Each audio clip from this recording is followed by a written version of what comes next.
operasi yang digunakan oleh 99% orang di dunia.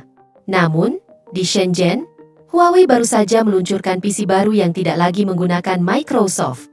Mereka memakai sistem internal bernama Harmony OS Next, tanpa Windows, tanpa aplikasi Android, dan tanpa layanan Google, hanya menggunakan kode dari Tiongkok.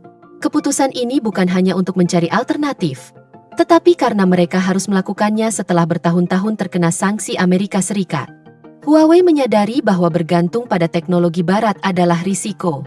Kini, ini bukan sekadar proyek kecil. Ini nyata, berfungsi, dan sudah dijual.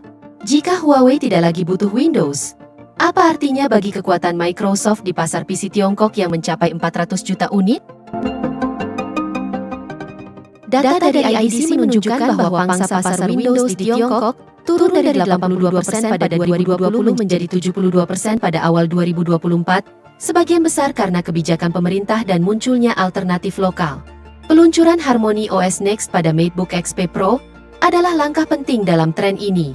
Ini bukan ujian yang mudah, tetapi tantangan nyata.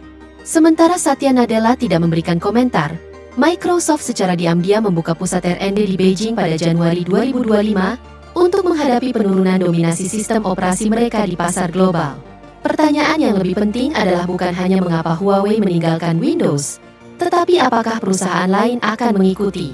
Harmony OS dimulai sebagai rencana darurat pada 2019, dan kini terpasang di lebih dari 800 juta perangkat, menurut laporan Huawei Q1 2025. Awalnya dirancang untuk TV pintar dan perangkat wearable, Harmony OS sekarang juga digunakan di smartphone, tablet, mobil pintar, dan, untuk pertama kalinya, di desktop. Versi terbaru untuk PC, Harmony OS Next, dibangun dengan arsitektur mikrokernel yang sepenuhnya menghilangkan ketergantungan pada Android dan Linux. Ini menjadikannya salah satu dari sedikit sistem operasi utama yang dikembangkan secara global tanpa menggunakan kode dari Amerika. Wong Chengluo dari Huawei mengatakan kepada Wall Street Journal pada Februari 2025 bahwa tujuan perusahaan adalah menciptakan sistem operasi terpadu, bukan sekedar meniru yang sudah ada. Mereka ingin perangkat bisa saling terhubung dengan mudah. Lebih dari 10.000 pengembang mendukung inisiatif ini, yang menunjukkan pergeseran dari fokus pada kedaulatan defensif ke kontrol ekosistem yang lebih proaktif.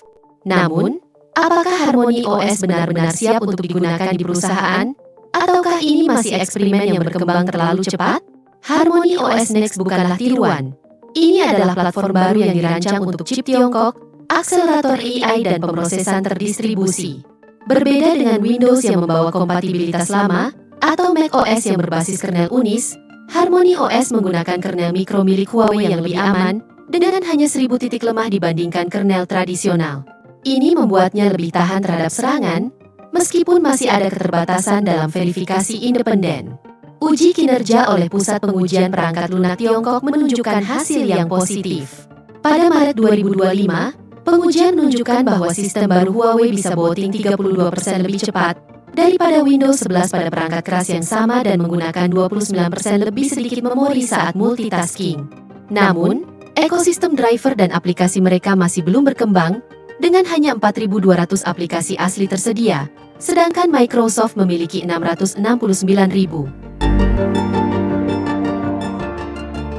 Penting untuk memperhatikan seberapa cepat Huawei dapat menutup kesenjangan ini, tanpa bergantung pada ekosistem aplikasi global yang tidak lagi mereka kendalikan.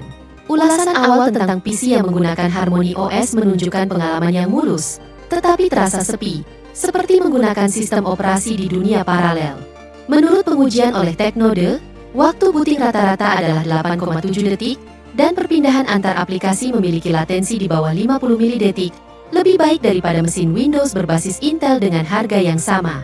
Aplikasi bawaan seperti Huawei Docs dan Petalmail berfungsi dengan baik, tetapi pengulas internasional menemukan masalah dengan kompatibilitas aplikasi pihak ketiga.